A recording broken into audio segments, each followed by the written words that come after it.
Comment vendre mieux que 90% de vos concurrents, des acteurs de votre niche? Si aujourd'hui vous êtes un professionnel de l'accompagnement et que vous souhaitez drastiquement améliorer vos capacités, vos habilités à vendre vos offres à étiquette, cette vidéo est faite pour vous. Si vos rendez-vous sont souvent vides et marqués par des objections récurrentes, je dois y réfléchir, c'est trop cher, ça ne rentre pas dans mon budget ou ce genre de choses, cette vidéo est littéralement faite pour vous. Je vais vous partager une approche plus alignée, plus éthique, plus humaine qui vous permettra de rester dans votre cœur de métier tout en maîtrisant l'art de vendre ses prestations et donner envie d'acheter, d'accord? Aujourd'hui, je vais vous partager une approche complètement différente de l'approche traditionnelle que vous avez l'habitude de voir sur le marché. On va bel et bien parler d'une approche alignée, mais avant ça, avant que je vous parle un petit peu de toute cette valeur, je vais commencer par me présenter. Je m'appelle Enzo, j'étais coach en développement personnel et en e-commerce il y a de ça 2 ans et je n'arrivais pas non plus à vendre mes services.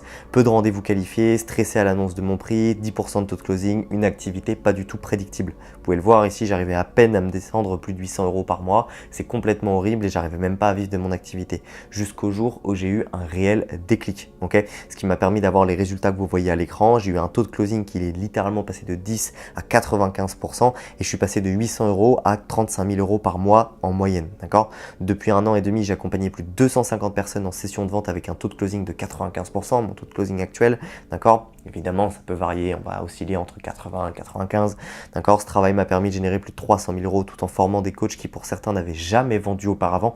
Ok, c'est carrément le cas de Isaac par exemple qui pendant 14 mois n'a jamais vendu de coaching pour son activité et qui en l'espace de 3 semaines avec nous a fait plus de 10 200 € de deal contracté, donc c'est exceptionnel. Et pourquoi cette vidéo elle est différente? Parce que vous n'allez pas entendre ici de discours centré sur des scripts de vente agressifs ni des tunnels automatiser des techniques de manipulation. On va bel et bien parler de vous, de votre manière de vendre, comment trouver son cœur de vente, comment trouver quel vendeur nous sommes, et c'est vraiment hyper important. Cette vidéo, j'aurais pu la faire payer il y a ça quelques années pour la voir. Je pense que vous êtes au courant de la valeur que je vais vous donner si vous continuez à être sur la chaîne. Donc je vous demande une seule et unique chose, c'est votre attention. D'accord? Donc ça, voici certains élèves que j'accompagne actuellement. Ce que je propose aujourd'hui, c'est une alternative, une méthode qui respecte à la fois votre intégrité et votre façon d'accompagner les clients pour que quand vous allez signer des gens, ils soient littéralement content d'être avec vous. Avant ça, avant qu'on démarre dans le vif du sujet, je vais vous prendre 10-15 secondes grand max. Aujourd'hui, si vous êtes un professionnel de l'accompagnement et que vous avez des difficultés à vendre, à acquérir des clients, à scaler votre activité, vous êtes comme face à un plafond de verre et que vous voulez aller chercher plus haut, j'ai mis un petit test d'éligibilité chez Ascendia juste en dessous dans la première ligne de la description. C'est un test qui vous permet de savoir si concrètement vous êtes prêt à être aidé, vous êtes prêt à être scalé, d'accord? À l'intérieur, il y a pas mal de questions pour repérer la contrainte de votre activité et on vous donne une ressource complètement exclusive privée de l'accompagnement pour les personnes qui vont remplir le Typeform. Donc faites-le, c'est dans la première ligne de la description, c'est également un cadeau que je vous fais et on est tout de suite parti. La première chose, c'est qu'il vous faut une méthode complète. C'est impossible que vous restiez avec une méthode qui est approximative finalement, avec une incertitude sur le fait de dire des mots, une incertitude sur ce que vous allez devoir dire, une incertitude sur le traitement des objections. Il faut construire déjà un produit solide. J'en ai marre de voir des personnes qui commencent par bosser leurs promesses avant de bosser leurs produits. C'est pas du tout ce qu'on cherche à avoir. Aujourd'hui, si vous avez un produit solide, c'est 95% de la vente et je vous l'assure, d'accord? Ensuite, il va falloir mettre en place un processus de vente en 2 temps. Ok, premier rendez-vous, écoute active, compréhension du besoin, aucun pitch. Vous arrivez en premier appel avec vos prospects potentiels et vous n'êtes pas là pour vendre. Mais quand je vous dis vous n'êtes pas là pour vendre, c'est pas uniquement un truc un peu bullshit de vous dire ouais, ne vendez pas. Non, c'est un vrai mindset à avoir. C'est j'arrive en vente, je découvre une nouvelle personne, je comprends ses douleurs, d'accord? Si vous voyez la vente uniquement pour encaisser votre cash, c'est là que le problème est. D'accord? On vient pour vendre, mais on vient, j'aime pas du tout ce terme d'ailleurs, on vient pour comprendre. C'est mieux que vous l'ayez comme ça. Donc vous venez dans le premier rendez-vous avec une écoute active. Entre les 2 rendez-vous, vous devez absolument envoyer de la valeur. Donc c'est-à-dire vous faites votre premier rendez-vous d'une petite demi-heure. À la fin du premier rendez-vous, vous dites bah écoutez, est-ce que je peux vous proposer au vu de votre profil, c'est un second rendez-vous pour que je puisse approfondir tout ça. Je vais étudier votre dossier, mais entre-temps, je vais vous envoyer 2-3 ressources. Vous pouvez envoyer des exemples, vous pouvez des ressources, vous pouvez envoyer des preuves pour nourrir la réflexion. Moi, j'envoie régulièrement des élèves en interne pour littéralement que nos prospects se fassent leur avis par eux-mêmes et qu'ils voient la valeur. On a le meilleur accompagnement français, mais ma simple parole ne le fera pas. Il faut que les gens aient la capacité de le voir de leurs propres yeux. D'accord? Ensuite, deuxième rendez-vous, retour sur la valeur perçue. Donc, on vient reposer un petit peu tout ce qu'on a vu sur le premier rendez-vous. Dites-vous qu'un bon R2 entre le délai entre le premier rendez-vous et le deuxième rendez-vous, moi j'aime bien avoir 48 heures après grand max. D'accord, bon, j'arrive pas à écrire, mais 48 heures, vous avez saisi les choses. C'est bien parce que 48 heures, le prospect il a le temps de réfléchir, mais il a aussi le temps d'avoir en tête ce que vous lui avez proposé. Si ça laisse espacer, il peut ne pas venir, il peut y avoir ce qu'on appelle des no-shows, ce genre de choses, d'accord? Donc un no-show, c'est le fait que votre prospect soit pas présent. pour que je n'utilise pas de termes compliqués. Surtout, n'abordez pas le prix tant que la valeur n'est pas pleinement comprise. D'accord? Je vois trop de personnes qui arrivent et donnent leur prix un petit peu brut comme ça, en mode bon, bah, en accompagnement sur 4 mois, on te donne X bénéfices et c'est 3000 euros. Ouais, personne n'achète votre produit, et c'est normal. Hein. Il faut créer du contraste, il faut créer de la projection. C'est en mode ok, à quel point c'est important pour toi, qu'est-ce qui t'empêche d'aller chercher tout seul ces résultats, d'accord? Donc c'est important pour toi d'être aidé dans la démarche. Ok, comment tu te projettes par rapport à ça? Est-ce que tu as compris la valeur de ce qu'on te propose sur une échelle de 1 à 10? Où est-ce que tu te situes? 0, pas du tout, 10 à 100%, je suis à 8, qu'est-ce qui t'empêche d'aller à 10? Ça, vous répondez aux questions, et quand la personne elle est à 8, 10, ok, d'accord. Maintenant, par rapport à ça, est-ce qu'il y a d'autres choses autre le prix qui pourrait te gêner? Non. Et là, vous passez à votre prix. Mais si vous donnez votre prix avant que la personne ait compris la valeur, ça ne marchera pas. Donc, premier point, on comprend les besoins, ensuite on vient fournir des ressources, ensuite on valide la valeur et ensuite on présente la proposition. Comprenez bien que la vente, ce n'est pas convaincre, c'est absolument pas convaincre. La vente, c'est donner envie d'acheter. D'accord? Donc, il faut vraiment passer et faire ce switch de je te propose à tu en as besoin, je pense que cela pourrait être intéressant pour toi. Vous n'êtes personne pour comprendre les besoins de vos prospects. Vos prospects doivent intérioriser, doivent comprendre par eux-mêmes leur douleur. Et on passe de ça à j'ai envie d'acheter, donc j'en ai besoin, c'est vraiment ce qu'il me faut. Et c'est possible de démarrer avec XY conditions. Est-ce que c'est possible de démarrer maintenant? Est-ce que c'est possible de démarrer dans quelques jours? Une personne qui se projette avec vous.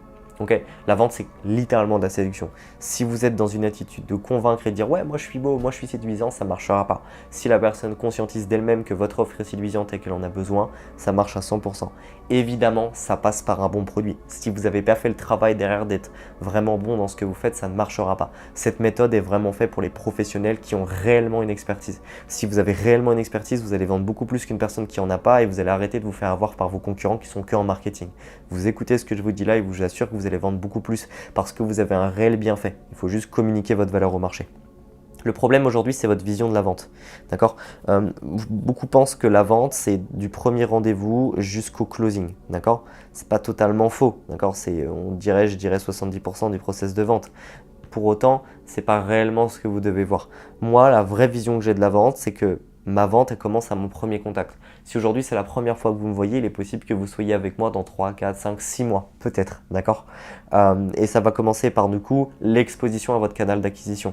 La ads, la prospection, le contenu, le school, peu importe. À partir du moment où vous avez un premier contact avec des prospects potentiels, vous êtes dans un cycle de vente. Et ça va se terminer 7 jours après l'onboarding. Le temps que la personne prenne ses marques et des quick wins, des premières ressources, des premiers coachings, des premiers contacts avec vos élèves, avec les gens en interne. C'est là que se fait le cycle de vente. C'est pas uniquement du premier rendez-vous au closing. Si vous comprenez ça, vous allez comprendre ce que je vais vous dire dès maintenant. Vous faites du high ticket, vous vendez cher, entre 10 000 et 10 000 euros. Entre 1000 et 10 000 euros, d'accord? Et il faut comprendre qu'une personne va acheter à partir de 3 à 7 heures d'exposition à votre canal d'acquisition ou de contenu vidéo. Si vous êtes exposé 7 heures de contenu avec moi, il y a de fortes chances que vous passiez à l'action ou du moins vous preniez au moins un appel avec nous. D'accord? Donc ce que vous devez comprendre maintenant, c'est que l'enjeu, c'est d'augmenter le temps d'exposition au contenu, à la ads, à l'acquisition client, d'accord? Pour faire en sorte que ça devienne des fans et qu'ils achètent. Des fans, on s'entend. Je ne vous parle pas des fans de K-pop, je vous parle de réelles personnes qui comprennent ce que vous êtes, qui sont alignées avec vos valeurs et qui ont envie d'être accompagnées par vous. D'accord? Donc, il y a des principes premiers à respecter également en vente. J'espère qu'on est bien, je vous félicite. Aujourd'hui, si vous êtes rendu là, c'est qu'on est à peu près à 60-70% de la vidéo. Vous allez avoir des résultats, donc restez bien attentifs. Il y a des principes premiers à respecter en vente et ces principes premiers, si vous les respectez, vous allez faire plus 20, plus 30, plus 40% de taux de closing, à mon sens. La première chose, c'est ne jamais annoncer de prix en R1. On n'annonce pas de prix en premier rendez-vous parce que ça va participer au fait que vous soyez complètement détaché. Si vous arrivez en premier rendez-vous en disant « Oh non, c'est juste un appel pour découvrir mon prospect », il n'y a aucun moyen que dans votre tête vous ayez envie de vendre et donc vous allez être beaucoup plus relâché et donc vous allez avoir beaucoup plus de capacité à ce que la personne ait envie de vous rejoindre. D'accord ?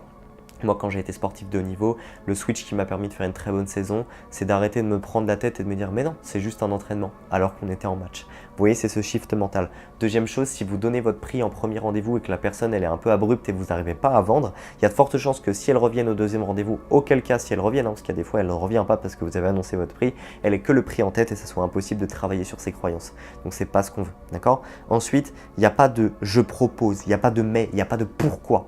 On n'est pas dans la contrainte en vente, on n'est pas non plus dans la dualité, on est dans l'acceptation, dans la compréhension. Donc tous les mots qui vont creuser une barrière entre vous et votre prospect là, on oublie totalement, c'est pas du tout ce qu'on cherche.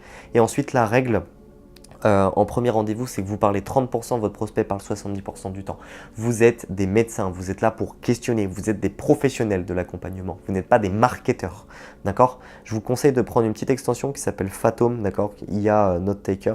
Cette extension, elle est là, si vous voulez, pour vous permettre d'enregistrer vos appels de vente. Donc si vous avez un coach en vente, ou même moi mes élèves l'utilisent et m'envoient leurs appels, et comme ça je viens les analyser, je viens rentrer aussi dans leurs appels de vente et vous permettre de vous faire une transcription par IA et de vous dire aussi le ratio tant que vous avez parlé, tant que votre prospect a parlé. Donc c'est hyper intéressant, je vous invite à l'installer, c'est gratuit, hein.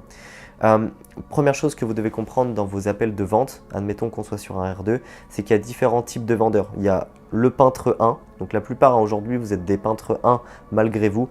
Je peux le faire, je peux t'aider à le faire, je vais t'aider, voici ce que je sais faire, voilà. A, voilà, je te montre comment je peins le mur. Il y a la personne qui vous dit qu'il sait le peindre, la personne qui vous montre comment le peindre.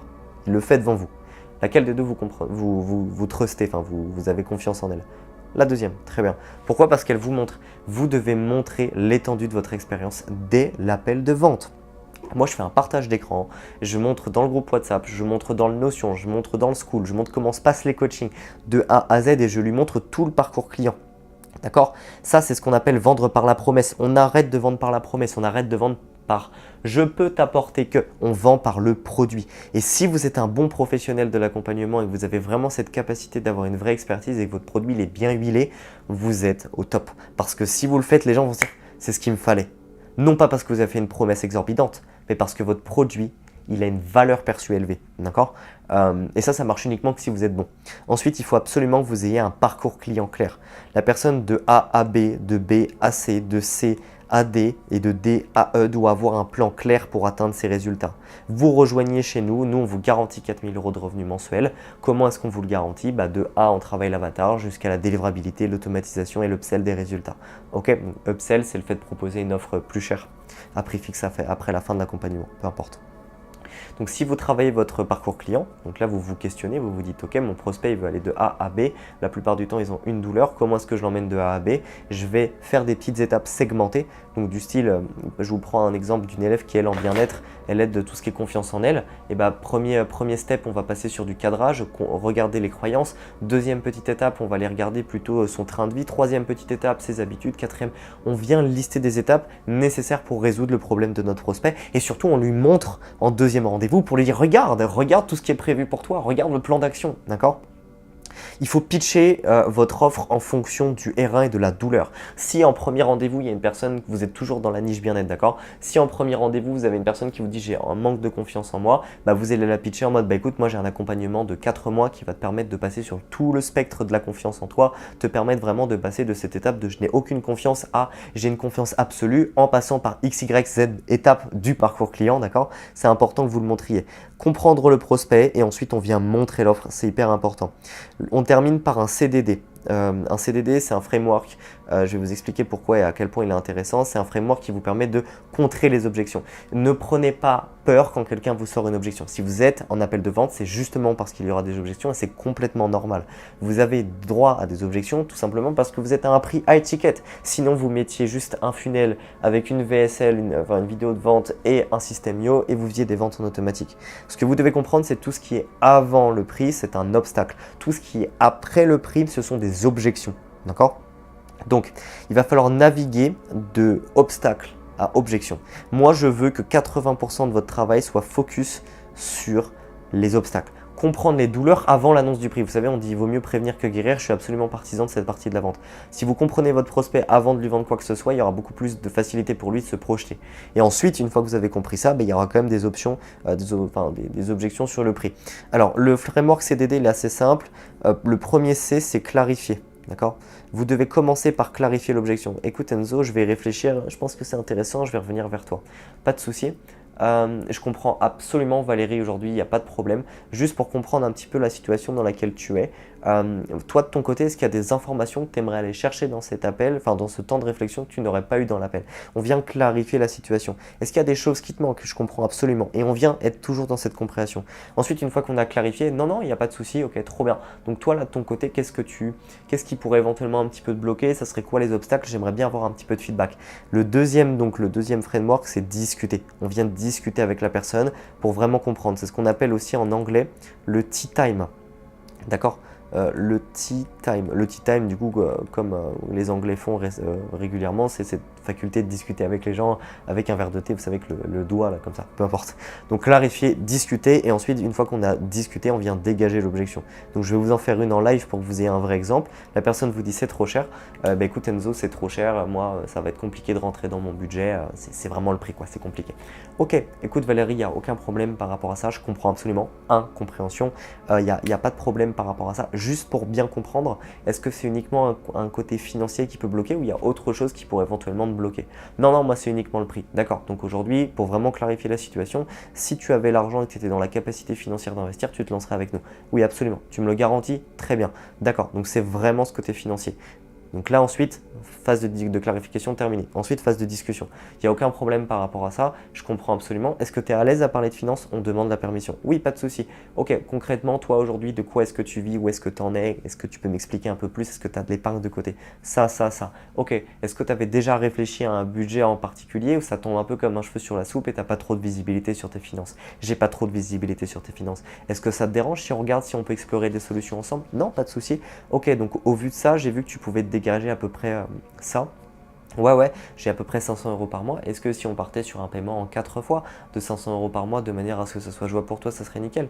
Ah ouais, carrément. Eh ben écoute, partons sur ça. Et là, on a clarifié, discuté, dégagé. Voilà, c'est tout pour cette vidéo. N'hésitez pas à me dire si vous aimez ce type de format beaucoup plus chill avec l'iPad et ce genre de visuel, d'accord?